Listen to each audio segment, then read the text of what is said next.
Hello everyone, आज हम बात करेंगे 216 सीआरपीसी क्रिमिनल प्रोसीजर कोड की सेक्शन 216 की बात करेंगे, जो कि आरोप के परिवर्तन और परिवर्धन की बात करती है। तो आरोप में आज हम देखेंगे कि आरोप में कब परिवर्तन या परिवर्धन किया जा सकता है। मीन्स कि आरोप में अमेंडमेंट कब किया जा सकता है, संशोधन कब किया जा सकता है।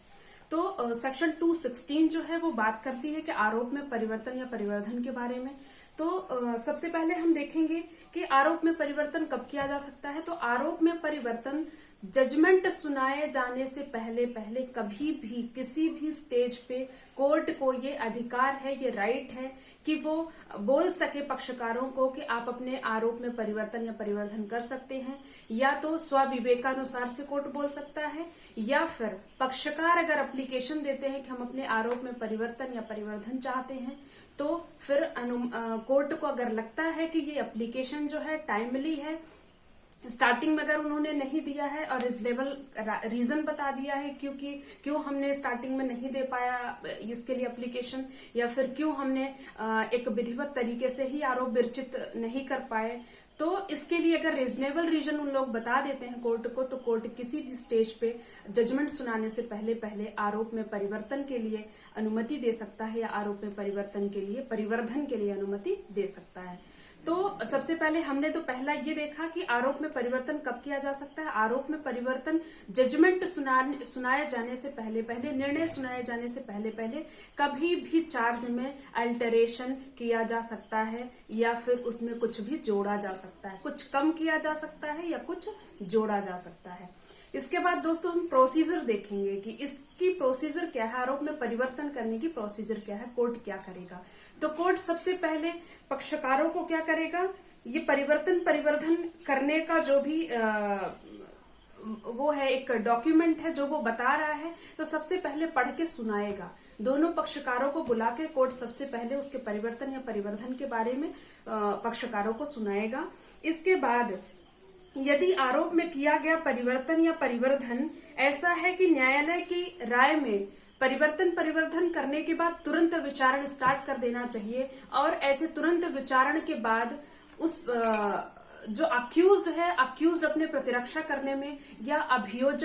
अभियोजन अपने मामले में कोई भी कार्यवाही करने में, अगर उस पे कोई प्रतिकूल प्रभाव नहीं पड़ता है अक्यूज्ड पर्सन पे प्रतिरक्षा करने में, या फिर अभियोजक अपने मामले में आगे कार्यवाही करने में, अगर तुरंत कार्यवाही कोर्ट स्टार्ट करेगा तो उन लोगों पे, दोनों पक्षकारों पे कोई प्रतिकूल प्रभाव नहीं पड़ेगा, तो कोर्ट क्या करेगा, आरोप को परिवर्तन या परिवर्धन करने के बाद भी तुरंत कार्यवाही स्टार्ट कर देगा। और ऐसे ही माना जाएगा कि वो जो आरोप है वो मूल आरोप ही है, वो परिवर्तित या परिवर्धित आरोप को वो मूल आरोप की तरह ही आगे बढ़ाएगा, आगे ट्रायल चलेगा। नेक्स्ट है, अगर ये परिवर्धित आरोप न्यायालय को ऐसा लगता है कि उन्हें उन पक्षकारों को कोई आपत्ति होगी अगर हम परिवर्तन करने के बाद तुरंत कार्रवाई स्टार्ट कर देते हैं। अगर कोर्ट को लगता है कि अभियुक्त जो है वो प्रतिरक्षा करने में परेशान होगा, प्रतिरक्षा अपनी नहीं कर पाएगा, उसके जजमेंट में कोई बुरा इफेक्ट इसका आएगा, या फिर जो अभियोजक है अभियोजन अपने मामले में विधिवत कार्यवाही नहीं कर पाएगा अगर तुरंत कार्यवाही स्टार्ट हो गई, तो कोर्ट क्या करेगा, या तो नया विचारण के लिए आदेश दे देगा, या फिर परिवर्धित आरोप के जस्ट बाद थोड़े दिन के लिए एडजमेंट दे सकेगा, थोड़े दिन तक मामले को स्थगित कर सकेगा। तो और जो नेक्स्ट है, इसके बाद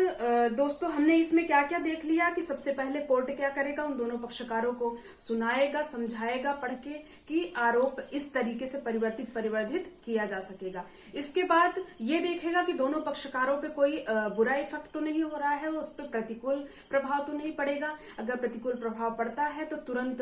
कार्यवाही नहीं करेगा, उसको स्थगित कर देगा मामले को, कुछ दिन बाद उनको टाइम देने के बाद स्टार्ट करेगा मामला। अगर ऐसा कोई बुरा इफेक्ट नहीं पड़ रहा है, प्रतिकूल इफेक्ट नहीं पड़ रहा है, तो कोर्ट तुरंत कार्यवाही स्टार्ट कर सकता है।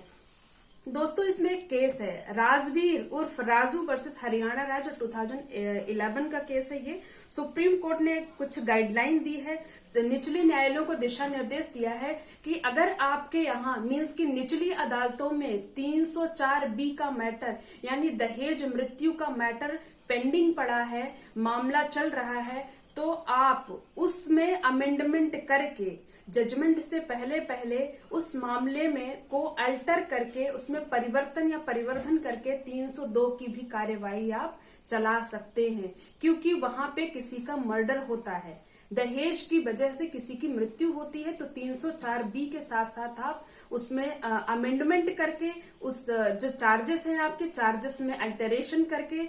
उसमें क्या कर सकते हैं आप 302 का चार्ज लगा सकते हैं। ये सुप्रीम कोर्ट की गाइडलाइन 2011 में आई थी। तो आज के वीडियो में इतना ही। अगर आपको कोई क्वेरी है, इसमें कोई प्रॉब्लम है, कुछ पूछना है, तो आप प्लीज हमें कमेंट बॉक्स पे जरूर बताएं। और अगर मेरा वीडियो पसंद आए तो लाइक शेयर एंड सब्सक्राइब करना ना भूलें। ओके।